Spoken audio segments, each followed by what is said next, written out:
ზუსტად 100 წლის წინ დღევანდელი მოსავლე ახალგაზრდობის სასახლეში დამფუძნებელი კრება ჩატარდა. ეს პირველი პარლამენტის ხდომა, რომელიც 4 პარტიული იყო და საპარლამენტო უმრავლესობა სოციალ-დემოკრატებს ეკუთვნოდა. საპარლამენტო გამოცდილება არ ჰქონდათ, მაგრამ დეპუტატებმა ერთ-ერთი ყველაზე პროგრესული კონსტიტუცია მიიღეს მსოფლიოში. კონსტიტუცია, რომელიც შემდეგი 9 მოწვევის პარლამენტის პირობებში მინიმუმ 35 ჯერ შეიცვალა. ქართული პარლამენტარიზმის 100 წლის იუბილესთან დაკავშირებით თამთა ჯანაძემ გადახედა ყველაზე რთულ და ყველაზე წარმატებულ ისტორიულ დეტალებს.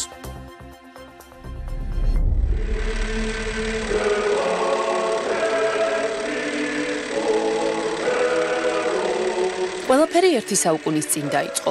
რუსეთის იმპერიისგან თავდახსნილმა საქართველომ პირველი დამოუკიდებელი არჩევანი გააკეთა და 1919 წლის 12 მარტს დამფუძნებელი კრება, ანუ მაშინდელი პარლამენტი შეიკრიბა. პარლამენტის პირველი თავმჯდომარის სტატუსი ნიკოლოზ ჩხეიძეს ერგო. 4 პარტიულ პარლამენტში 130 მანდატიდან 109 სოციალ-დემოკრატებმა გაინაწილეს. 1919 წელს საერთოდ არანაირი გამოცდილება არ ჰქონდა, ხო, ჩვენ საკუთარი ქვეყნის პარლამენტის.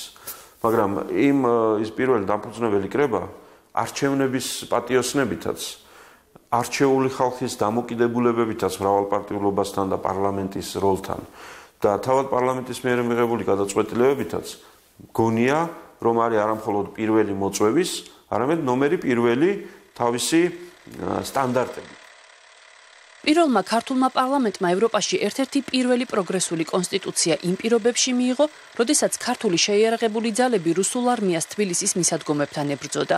კონსტიტუციის მიღებიდან 4 დღეში 1921 წლის 25 თებერვალს რუსეთმა საქართველოს ოკუპაცია მოახდინა და ქართული პარლამენტარიზმის ისტორიის განვითარება 70 წლით შეაჩერა. 70 წლის განმავლობაში ქვეყანაში არჩევნები ფორმალურად ტარდებოდა. გასაბჭოებული საქართველო 5 წელიწადში ერთხელ რესპუბლიკის უმაღლეს საბჭოს ირჩევდა. ეროვნულ განმათავისუფლებელი მოძრაობა დღეს მობილიზებულია ისე როგორც არასდროს. 1990 წლის 28 ოქტომბერს საქართველოში პირველად ჩატარდა მრავალპარტიული არჩევნები. 14 პარტიიდან ბარიერი მხოლოდ მრგვალი მაგიდა თავისუფალმა საქართველომ და საქართველოს კომუნისტურმა პარტიამ გადალახეს. მრგვალი მაგიდის ლიდერი ზვიად გამსახურდია ჯერ უზენაეს საბჭოთ წოდებული პარლამენტის თავმჯდომარე გახდა, შემდეგ კი პრეზიდენტი. მთელი ჩემი ძალებით, შეძლებით და უნარით ვეცდები გავამართლო თქვენი ნდობა და ქართველი ერის ნდობა. 5 წლის ვადით არჩეულმა პარლამენტმა არსებობა ისევ მოკლევადით შეძლო. წელიწად ნახევარში პოლიტიკურმა პროცესმა პარლამენტიდან ქუჩაში გადაინაცვლა. სიტუაცია უმართავი გახდა. სამხედრო საბჭომ ხელისუფლება გადაიბარა. ქართული პარლამენტარიზმის იდეა კი კვლავ საფრთხის წინაშე აღმოჩნდა. სამოქალაქო დაპირისპირებისა და საქართველოში ედუარდ შევარდნაძის ჩამოსვლის შემდეგ 1992 წლის 11 ოქტომბერს მორიგი საპარლამენტო არჩევნები დაინიშნა. ისა და ერის წინაშე ვაცხადე, რომ დავიცავ საქართველოს კონსტიტუციას. ქართული პარლამენტარიზმის ისტორიაში პირველად საქართველოს რესპუბლიკის უზენაეს საბჭოში, ანუ იმდროინდელ პარლამენტში შესვლა 24 პარტიამ მოახერხა. შესაბამისად, პოლიტიკური დაპირისპირებაც ქუჩიდან პარლამენტში გადავიდა. ძალიან რთული იყო 90-იანი წლების პირველი პარლამენტი, თუმცა მე ვთვლი, რომ ერთ-ერთი ყველაზე სწორი გადაწყვეტილება, რაც მაშინ ედუარდ შევარდნაძემ როგორც სახელმწიფოს მეთაურმა მიიღო, ეს იყო ის, რომ ძიმე სამოქალაქო დაპირისპირების შემდეგ, რომელიც მოყვა სამწუხაროდ პირველი პრეზიდენტის დამხობას, ამის შემდეგ უკვე ყველა პოლიტიკური პარტია პრაქტიკულად იქნა, ასე ვთქვათ, გაერთიანებული პარლამენტში. საერთო ენის გამონახვა ასეთ პარლამენტში კი არც ისე მარტივი იყო. ეთერ სვიანაიძეს პარლამენტში მუშაობის 52 წლის სტაჟი აქვს. ის ერთ-ერთი მათგანია, ვისაც კანონპროექტები პარლამენტიდან ეგრეთ წოდებული იმელის შენობამდე ტროლეიბუსით დაჰქონდა. ხდომები ტარდებოდა იმელში. ჩვენ მუშაობდით აქ, გათბობის გარეშე, ზოგჯერ შუქის გარეშე, აქ ვამზადებდით მასალას და მერე მივქონდა იქ დასარიგებლად დეპუტატებისთვის. თუ არ იყო მანქანა, მივდიოდით აი ამ ჩვენი საბუთებით ტროლეიბუსით. ყველაზე ჭრელმა პარლამენტმა ორი მთავარი რამ მოახერხა. 1995 წლის 24 აგვისტოს მიიღო საქართველოს კონსტიტუცია და 2 წლის შემდეგ გააუქმა სიკვდილით დასჯა. მომდევნო საპარლამენტო არჩევნები 1995 წლის 5 ნოემბერს ჩატარდა. 5%-იანი საარჩევნო ბარიერის გადალახვა საქართველოს მოქალაქეთა კავშირმა, ეროვნულ დემოკრატიულმა პარტიამ და აღორძინებამ მოახერხა. პირველი სხდომა გახსნილად გამოაცხადა. შემდეგ იყო ისტორიული ფრაზები ევროსაბჭოს ტრიბუნიდან. მე ვარ ქართველი და მაშასა და მე ვარ ევროპელი. პარლამენტის თავმჯდომარე იყო საუკეთესო და ის რაც პროცედურები ტარდება დღესაც პარლამენტში ამისი დამსახურება. ძალთა თანაფარდობა დიდწილად არც 1999 წლის საპარლამენტო არჩევნებში შეცვლილა. მოქალაქეთა კავშირმა მანდატების ყველაზე მეტი რაოდენობა მიიღო.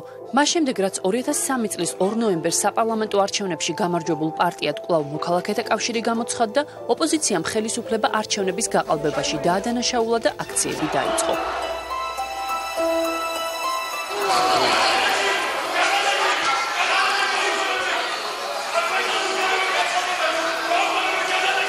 Ოცდაორ დღეში შევარდნაძემ გადაწყვეტილება მიიღო.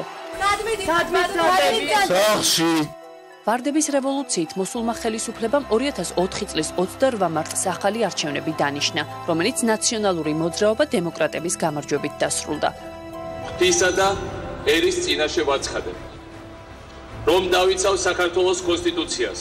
პირველი ვადით თავმჯდომარეობისას სირთულე მდგომარეობდა იმაში, რომ საკმაოდ ესე ვთქვათ დაქუცმაცებული იყო პარლამენტი და საკმაო იყო დაპირისპირება და ძალიან მკვეთრი იყო დაპირისპირება სხვადასხვა პოლიტიკურ ძალებს შორის, ხოლო მეორე მოწვევის პარლამენტის დროს უკვე სამწუხაროდ საპირისპირო პრობლემების წინაშე დავდექი, როდესაც ძალიან მონოლითური იყო პარლამენტი უკვე ნაციონალური მოძრაობის ხელისუფლებაში მოსვლის შემდეგ.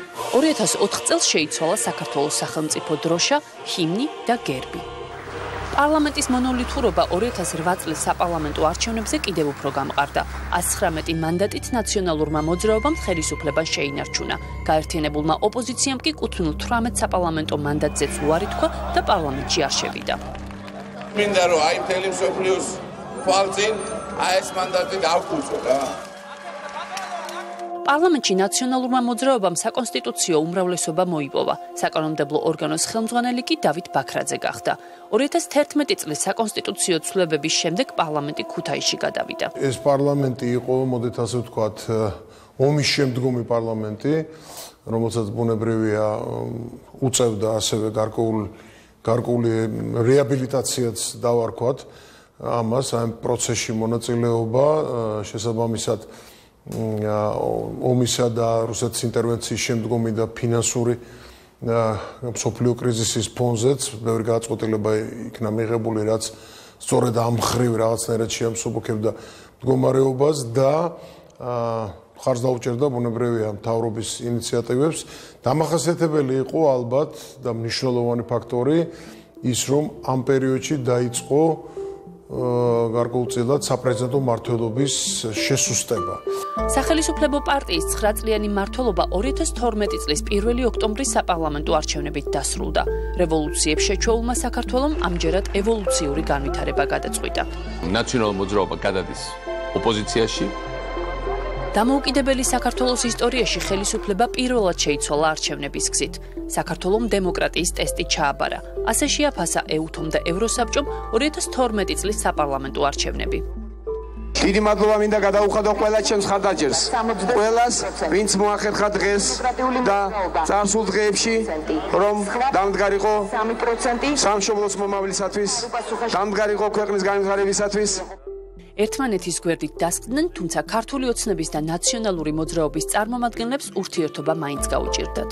მე მახსენდება პირველი სხდომები პარლამენტის, სადაც პარლამენტის დარბაზში ერთმანეთის გვერდით დასკდნენ ქართული ოცნების და ნაციონალური მოძრაობის წარმომადგენლები. საოცარი სუსხის უფევდა დარბაზში. Თელიან პარლამენტი 4 წლის განმავლობაში ალბათ 4ჯერ თუ მოვახერხეთ ისეთი კენჭისყრა, სადაც ორივე გუნდმა მხარი დაუჭირა რამე საკითხს. იმ პარლამენტს მოუწია პირველად პარლამენტარიზმის ისტორიაში საქართველოში სწორედ საპარლამენტო რესპუბლიკად გარდაქმნის პროცესში პარლამენტობა. მორიგ საპარლამენტო არჩევნებში 2016 წელს მანდატების მოსაპოვებლად ბარიერის გადალახვა მხოლოდ 3 პოლიტიკურმა ძალამ მოახერხა: ქართული ოცნება, ერთიანი ნაციონალური მოძრაობა და საქართველოს პატრიოტთა ალიანსი. ქართულმა ოცნებამ საკონსტიტუციო უმრავლესობა მოიპოვა. 2018 წლის დეკემბერში ქუთაისის პარლამენტში დეპუტატები ბოლოჯერ შეიკრიბნენ და პარლამენტის ადგილსამყოფელი ისევ თბილისი გახდა. 9 მოწვევის პარლამენტის უმთავრესი მიღწევა იყო, რა თქმა უნდა, საქართველოს კონსტიტუციის ფუნდამენტური გადასინჯვა. ჩვენ მივიღეთ კონსტიტუციის ახალი რედაქცია, რომელიც აყალიბებს ევროპული ტიპის საპარლამენტო მმართველობის სისტემას. ეს არის ის სისტემა, რომლის ფარგლებშიც გამორიცხულია რაიმე ტიპის ავტოკრატიის განმეორება ჩვენს ქვეყანაში. ქართული პარლამენტარიზმის კიდევ ერთი თავისებურება კონსტიტუციის ხშირი ცვლილებაა. შექმნიდან დღემდე საქართველოს კონსტიტუცია არანაკლებ 35 ჯერ შეიცვალა. კანონების მიღების პარალელურად შექმნილი პრობლემების მუშტით გადაწყვეტა თითქმის ყველა მოწვევის პარლამენტში სცადეს. ჩხუბის ინიციატორები იყვნენ დეპუტატები განურჩევლად სქესისა და პოლიტიკური ორიენტაციისა.